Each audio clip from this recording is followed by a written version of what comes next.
ब्रह्मांड की शुरुआत और उसके विस्तार के बारे में विज्ञान को पहला सबूत 20वीं सदी में ही मिला है। 1965 की बात है। अमेरिका के न्यू जर्सी शहर में मुर्रे हिल पर बेल टेलीफोन प्रयोगशाला में आर्नो पेंजियास और रॉबर्ट विल्सन एक रेडियो रिसीवर बना रहे थे। इस दौरान रिसीवर में उन्हें कुछ त्रुटियां बाधा पता चली। वे इसका स्रोत नहीं जान सके और जब यह खबर फैली तो स्रोत का पता लगाने के लिए पड़ोस में ही प्रिंसटन यूनिवर्सिटी के वैज्ञानिकों की दिलचस्पी जाग पड़ी। बेल टेलीफोन प्रयोगशाला में सभी जुटे। आखिरकार रेडियो रिसीवर में हुई बाधा के स्रोत का पता लगा ही लिया गया। रेडियो रिसीवर पर अचानक सिग्नल में आई त्रुटि या बाधा ब्रह्मांड की प्रारंभिक अवस्था का 13.8 अरब वर्ष पुराने रहस्य का एक बेहद जरूरी संदेश था। वैज्ञानिकों ने ब्रह्मांड की इन सूक्ष्म तरंगों की पहचान कॉस्मिक माइक्रोवेव बैकग्राउंड यानी खगोल सूक्ष्म तरंगों की पृष्ठभूमि के तौर पर की। इस सीएमबी ने ब्रह्मांड की शुरुआत और विस्तार के रहस्य का पहला बड़ा पर्दा खोला, जिससे वैज्ञानिकों को ब्रह्मांड के शुरुआत होने का एक मजबूत वैज्ञानिक सिद्धांत बनाने में मदद मिली। दरअसल सीएमबी की खोज के बाद ही ब्रह्मांड के शुरुआत वाला सिद्धांत बिग बैंग तक पहुंच गया।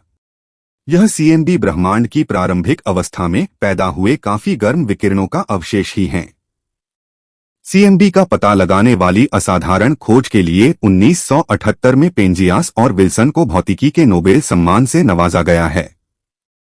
ब्रह्मांड की उत्पत्ति, प्रारंभ और विस्तार का रहस्य आज भी सबसे ज्यादा सक्रिय और ज्वलंत विषय है। किसी भी युग और दौर में यह सवाल ठंडा नहीं पड़ा। 1965 में ही सीएमबी की खोज के समय कुछ और भी महत्वपूर्ण वैज्ञानिक बहस जारी थी।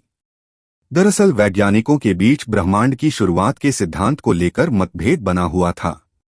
अधिकांश यह मानते थे कि ब्रह्मांड की शुरुआत नहीं हुई है, बल्कि वह शाश्वत है, या फिर ब्रह्मांड की रचना हुई है। शायद ब्रह्मांड की शुरुआत शब्द से धारणाओं के ढह जाने का डर था। दिवंगत स्टीफन हॉकिंग ने 2007 में यूनिवर्सिटी ऑफ कैलिफोर्निया में बर्कले के छात्रों को एक संबोधन में ब्रह्मांड की शुरुआत और विस्तार से जुड़ी अहम बात बताते हैं। स्टीफन कहते हैं, ब्रह्मांड की शुरुआत हुई थी। इस सिद्धांत को नकारने की एक जबरदस्त कोशिश हुई।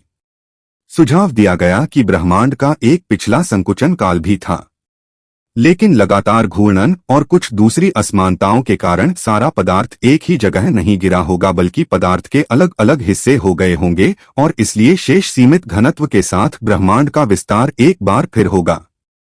दरअसल यह दावा दो रूसी वैज्ञानिकों लिप्शिट्ज और ख्लातनिकोव का था।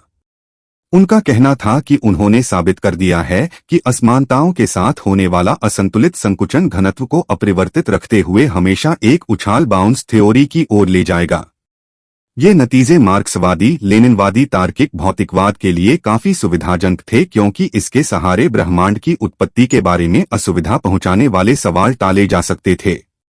इसलिए ये तर्क सोवियत के वैज्ञानिकों के लिए आर्टिकल ऑफ फेथ बन गए। स्टीफन अपने भाषण में आगे कहते हैं कि हमने साबित कर दिया कि ब्रह्मांड उछल नहीं सकता। रोजर पेनरोज के साथ मैंने यह दिखाया कि अगर आइंस्टाइन का सामान्य सापेक्षता सिद्धांत सही है तो वहां एक सिंगुलैरिटी होगा। सिंगुलैरिटी अर्थात असीमित घनत्व और स्पेस टाइम कर्वेचर वाला एक ऐसा बिंदु जहां से समय की शुरुआत होती है। इसका सीधा मतलब था कि ब्रह्मांड उछल सकता है। यह सिद्धांत पूरी तरह खारिज हुआ।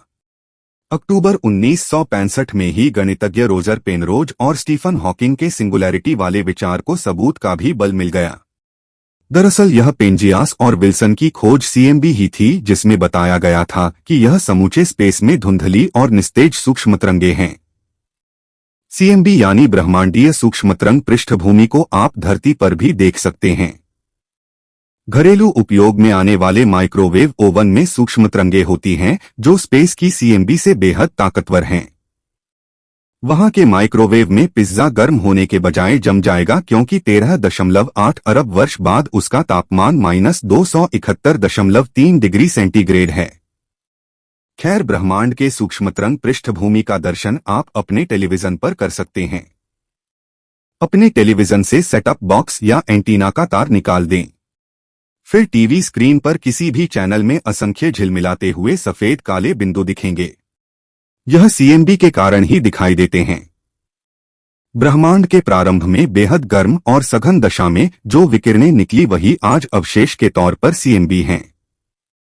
पेनरोज के सिंगुलैरिटी वाले गणितीय सूत्र और स्टीफन हॉकिंग ने यह तो बता दिया कि ब्रह्मांड शुरू हुआ था, लेकिन यह नहीं बताया कि यह कैसे शुरू हुआ था। इस खोज के 55 वर्ष बाद सीएमबी और इसके अध्ययन से निकलने वाले परिणाम ऐसे भौतिकविदों के लिए एक विवादास्पद मुद्दा बन गए हैं जो ब्रह्मांड के विस्तार की दर पता लगाने की कोशिश कर रहे हैं।